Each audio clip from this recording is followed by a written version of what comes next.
Joined now by Syracuse head coach Gary Gait ahead of Saturday's ACC game at Duke. We will open it up for questions.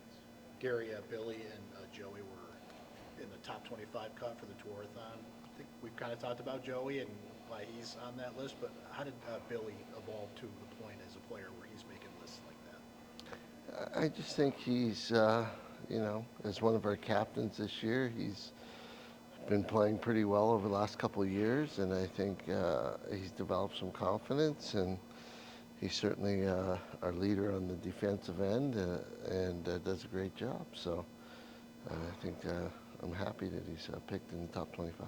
What kind of things is he doing this year, do you think, that gained him that recognition? He plays tough. He makes plays, picking up ground balls, getting stops. He plays tough. He hits hard. He does everything, and I think that comes more from the respect from his peers and his coaches, the fellow coaches that have to, put offensive guys up against him. They must think he's pretty good, so happy with it. Coach, what have you seen from John Mullen over the last couple of weeks, and what can you expect against a Duke team that's outside the top 20 for face-off win percentage? Well, they're still pretty good. I know last year we went up against them. The last time we played them, and they dominated us in face-offs, especially early on, and it was from a guy that hadn't played much all year. So we just got to be ready, and John's going to be prepared. He's a warrior, but he preps and he trains well, and hopefully things go his way. How has the offensive game plan or strategies changed with Peyton Anderson in and Trey Deer out? Well, I don't know how much the actual offensive strategy. I think the way teams cover us, it makes it change that. I think with Trey in there, you probably find they would probably short him and play with a short 6D on him. And with Peyton in there, you go ahead and short him, but he's very capable of running by anybody with a pull or without. So he changes the way the defenses have to play. So that makes a big difference, which allows us to execute our offense the way we want. Gary, off that a little bit, how do you balance having Joey behind the cage at X versus maybe what you did against Notre Dame? Spring free in front of the net. I think that was just, the difference between last game and this game. I think it was the fact that they didn't slide off Joey last game. They weren't looking to help from him.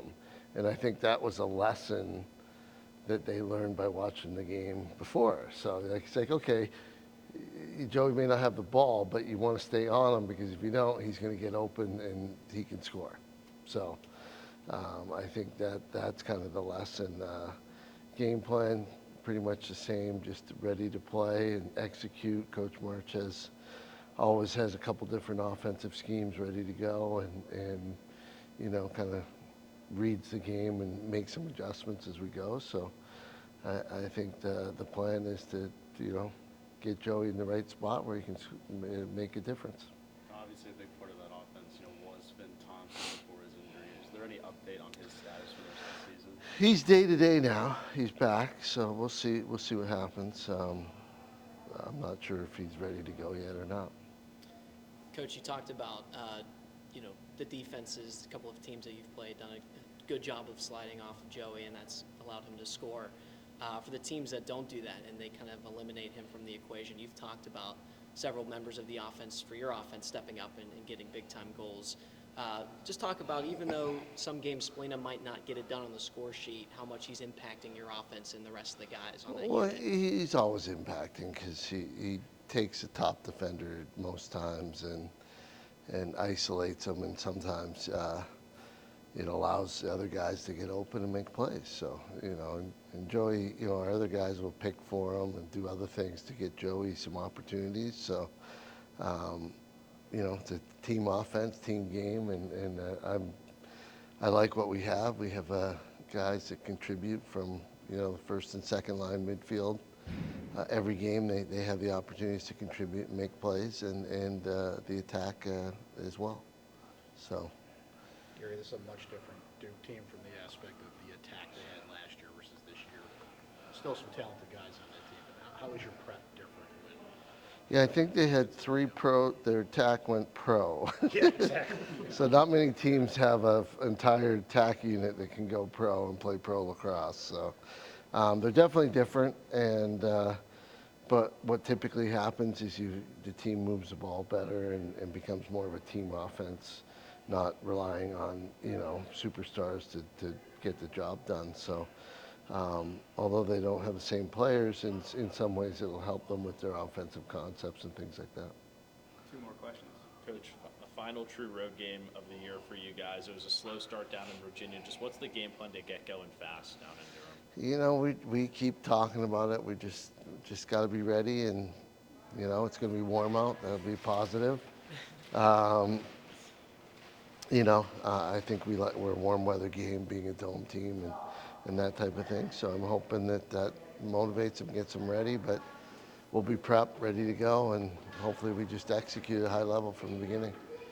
At the beginning of the year we were doing that. First quarters were big and we executed really well. Then it was third quarters, and then we got better at third and first. So hopefully we can just put it all together for 60.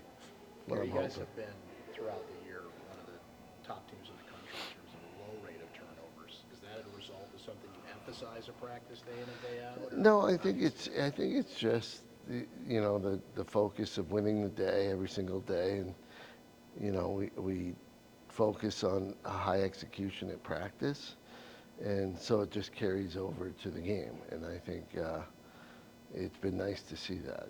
I think we do lead the country in the fewest turnovers per game right now, so proud of that.